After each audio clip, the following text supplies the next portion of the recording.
I've been practicing law, trying cases, and building a law firm. And I really have been fairly distant from politics, but I have a couple of pet projects that I'm working on. One is helping state attorney public defender funding. And, been working a little bit on that, and also helping Shands Teaching Hospital, especially with their some of the issues around their cancer efforts. You're doing limited lobby work? A limited lobby work. What's it like to be back, you know, in front of the legislature in a different capacity? You know, it's great because I haven't been gone so long that I know most of the guys, and many of them are still good personal friends, and I stay in touch with them on both sides of the aisle, and I've enjoyed kind of renewing old friendships. How do you think they're handling this budget situation?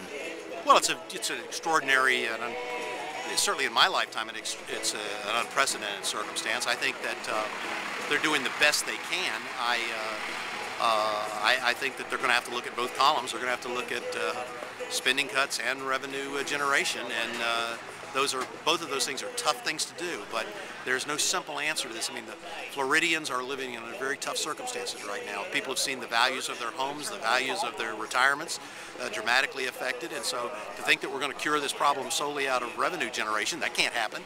On the other hand, to believe that we're going to be able to continuously only address the cutting side, at some point you start cutting into the ability of kids to get a good education in this state, ability of people to get into colleges that we promised them, the ability to get the health care that they got to have, and so it's going to be a tough time. And I tell my friends I'm glad they're having to make those votes right now, not me.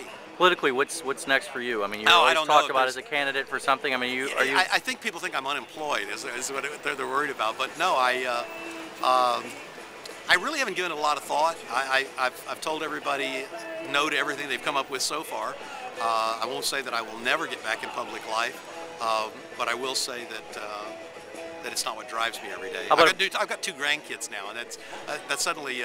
I think that there's a relationship between the more grandkids you have, the less likely you are to go out public life. How about if Governor Chris runs for U.S. Senate? Would you run for governor? Oh, I haven't given it any thought. You think you will run for Senate? I haven't given that much thought. You know, I'm sure that it's a tough time to be governor, and I'm sure that sometimes there are days he wishes he was doing something else, but it's a tough time to be in Washington too. So I'm sure he'll make whatever decision thinks right for himself and his family and Florida. Last question: who's the strongest Democrat in that U.S. Senate race? I know Congressman Meek to be a formidable candidate, and Senator Gelber is a formidable candidate, and I think that probably the field is not filled out yet, and but I think we'll have a formidable candidate. Thank you, sir.